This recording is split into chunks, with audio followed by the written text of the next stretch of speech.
حضرت بایزید بستامی کہتے ہیں کہ میں نے اپنی ماں کے آگے ہاتھ جوڑے، میں نے کہا امی تجھے راضی کروں یا رب کو راضی کروں؟ تو اپنے حق مجھے معاف کر دے، اللہ کو میں راضی کر لیتا ہوں۔ ماں نے کہا جاؤ پتر میں اجازت دیتی ہوں۔ گئے جنگلوں میں ذکر و فکر میں لگے رہے، تنہائی میں اس کو یاد کرتے رہے، دن رات ذکر کے چراغ روشن رکھے۔ 12 سال گزر گئے حق کی تلاش میں۔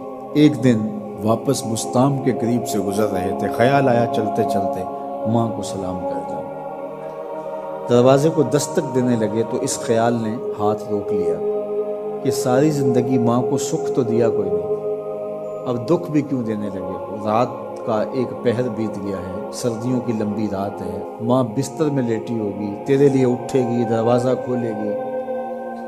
دروازے کے ساتھ ہی لگ کے بیٹھ گئے اور ساری رات کاٹ دی، اس خیال سے کہ ماں کو تکلیف نہ ہو۔ جب سحری کا وقت ہوا تو اندر سے جو نالی آتی تھی اس نالی سے پانی آیا، سمجھ گئے میری ماں تہجد کے لیے اٹھی ہے اور وضو کا پانی ہے، تو فوراً دروازے پہ دستک دی۔ اندر سے آواز آئی بیٹا بایزید میں ابھی آئی۔ مائیں بیٹوں کے دستک کے انداز سے جان لیتی ہیں یہ کس بیٹے کے ہاتھوں کا لمس ہے۔ 12 سال کے بعد آئے، دستک دی، کہا بیٹا بایزید میں ابھی آئی۔ ماں کی تو نگاہیں ہی دروازے پہ رہتی ہیں۔ اللہ اکبر۔ کہتے ہیں کہ ماں نے دروازہ کھولا، 12 سال جنگلوں کی خاک چھانتے بیت گئی تھی، پراگندہ صورت، بکھرے ہوئے بال، پھٹے ہوئے کپڑے۔ میری ماں کی جب نگاہ میرے پہ پڑی تو اس کی چشمان سے موٹے موٹے آنسو ٹپکنے لگے، اور اس نے ایسے ہاتھ پھیلا کے کہا مالک میرا بیٹا بایزید تیری طلب میں نکلا تھا، تو نے ابھی تک اسے اپنا قرب نہیں دیا۔ حضرت بایزید بستامی کہتے ہیں 12 سال کی ریاستوں سے جو کچھ نہیں ملا تھا ماں کے اٹھے ہوئے ہاتھوں سے مل گیا۔ میں نے کہا مالک میں تجھے کہاں ڈھونڈ رہا ہوں، تو کہاں موجود ہے؟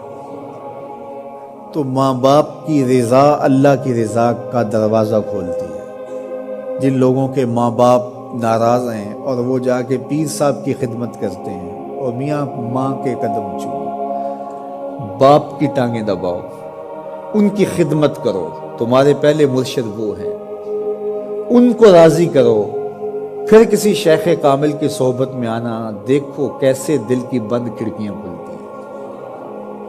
ایک مرشد تو ناراض کر رہا ہے اور دوسرے مرشد سے تمہیں کیا ملے گا؟ تو راستہ یہیں سے کھلے گا۔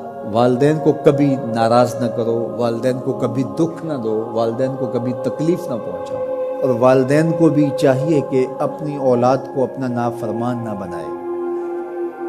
ایک بزرگ فرماتے ہیں کہ مجھے برابر 30 سال ہو گئے ہیں کہ میں اپنی اولاد کو کوئی حکم ہی نہیں دیا، کوئی حکم نہیں دیا۔ کوئی چیز مجھے چاہیے بھی ہوتی ہے تو میں بصیغہ امر نہیں کہتا، بلکہ ایسے ہی بات کر رہی ہوں، پانی چاہیے تو یہ نہیں کہتا بیٹا پانی لے کر آؤ، میں ویسے ہی کہتا ہوں پیاس لگی ہوئی ہے، تو اگر وہ سمجھ جائے اور وہ خود لے آئے تو اچھی بات ہے، لیکن اگر وہ نہ لائے تو میں نے اس کو حکم ہی نہیں دیا، امر ہی نہیں کیا، تو اس امر کی مخالفت ہی لازم نہیں آئے گی۔ تو کہا 30 سال برابر گزر گئے ہیں، میں نے اپنی اولاد کو حکم نہیں دیا کہ کہیں وہ میری نافرمان نہ ہو جائے، چونکہ اگر وہ نافرمان ہو گئی پلے کچھ نہیں رہے گا۔ جو اولادیں ماں باپ کی نافرمان ہوتی ہے وہ ہوا میں بھی اڑیں، وہ چرخ پہ بھی جھولیں، وہ زمین پہ گرنے والی ہوتی ہیں، کبھی کامیاب نہیں ہو سکتی وہ اولادیں جو ماں باپ کی گستاخ، بے ادب اور نافرمان ہوتی ہیں۔